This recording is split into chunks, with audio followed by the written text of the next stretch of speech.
क्या आपने कभी ऐसे मंदिर के बारे में सुना है जहां एक प्रतिमा धरती के भीतर सदियों तक दबी रही और फिर एक दिन एक साधारण ग्रामीण के सपने ने उसे दुनिया के सामने ला दिया? जी हाँ, मध्य प्रदेश के सिवनी जिले में लखनादौन से लगभग 15 किलोमीटर दूर स्थित है रिछारिया बाबा का प्राचीन धाम।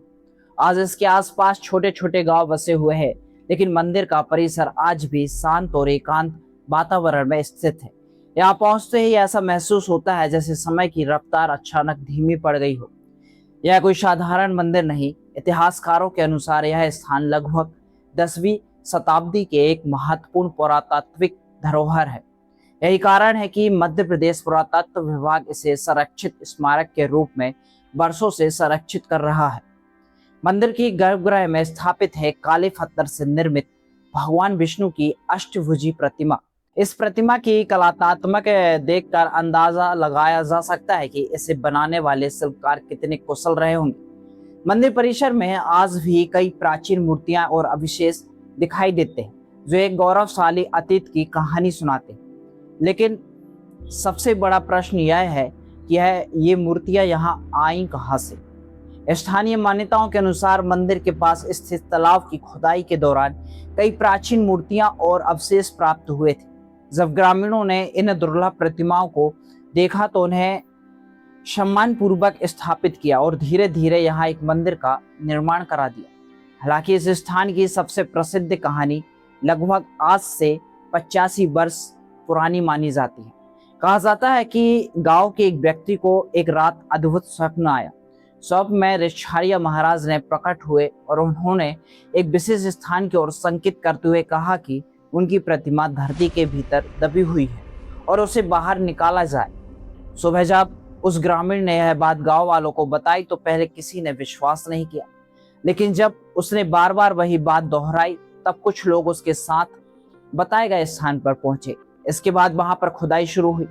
जैसे जैसे मिट्टी की हटाई गई, लोगों की उत्सुकता बढ़ती गई और फिर वह क्षण आया जिसने पूरे क्षेत्र को आश्चर्यचकित कर दिया।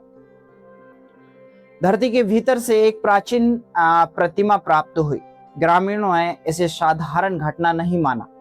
उनके लिए यह किसी दिव्य संकेत से कम नहीं था।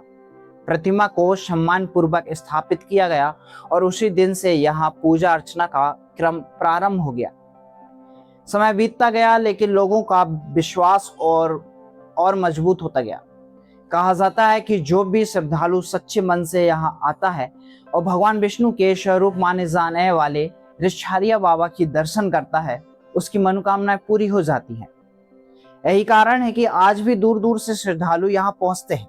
मंदिर के पास स्थित तालाब भी श्रद्धालुओं की आस्था का केंद्र है। मान्यता है कि पहले यह स्नान करके फिर बाबा के दर्शन करने चाहिए। वर्षों से यह परंपरा चली आ रही है, लेकिन रिछारिया बाबा का यह मंदिर केवल धार्मिक महत्व ही नहीं रखता, बल्कि यह इतिहास और पुरातत्व की दृष्टि से भी बेहद महत्वपूर्ण है। कल्पना कीजिए, आज से लगभग 1000 वर्ष पहले यह स्थान कैसा रहा होगा। क्या यहाँ कोई विशाल मंदिर परिसर था? क्या यहाँ कभी कोई समुद्र बस्ती बसी हुई थी या फिर यहाँ किसी प्राचीन राजवंश का धार्मिक केंद्र? इन सवालों के जवाब आज भी पूरी तरह स्पष्ट नहीं है, लेकिन यहाँ मौजूद मूर्तियां और अवशेष इस बात की गवाही अवश्य देते हैं कि यह भूमि सदियों से श्रद्धा और संस्कृति का केंद्र ही है। हर वर्ष दीपावली के बाद आने वाली पूर्णिमा और कार्तिक पूर्णिमा के आसपास यहाँ विशेष धार्मिक आयोजन और मड़ई मेले का आयोजन किया जाता है। उस समय हजारों श्रद्धालु यहाँ पहुंचते हैं। शांत दिखाई देने वाला यह परिसर भक्तों की भीड़ और जयकारों से गूंज उठता है। दिन भर पूजा पाठ, भजन कीर्तन और धार्मिक गतिविधियां चलती रहती हैं। आसपास के गांवों से लोग परिवार सहित यहाँ आते हैं और बाबा का आशीर्वाद प्राप्त करते हैं।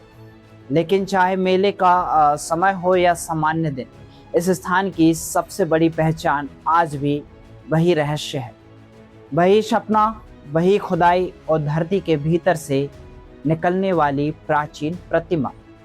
शायद इसी कारण रिछारिया बाबा का मंदिर केवल एक मंदिर नहीं, बल्कि आस्था, इतिहास और रहस्य का ऐसा संगम बन चुका है जो यहाँ आने वाले हर व्यक्ति को अपनी ओर आकर्षित करता है। अगर आपको कभी सिवनी जिले के लखनादौन क्षेत्र में जाने का अवसर मिले तो रिछारिया बाबा के इस प्राचीन मंदिर के दर्शन अवश्य कीजिए, क्योंकि कुछ स्थानों की कहानियां किताबों में नहीं बल्कि वहां की मिट्टी और लोगों की आस्था में छुपी होती है। आज की कहानी में इतना ही। तब तक के लिए जय श्री राम।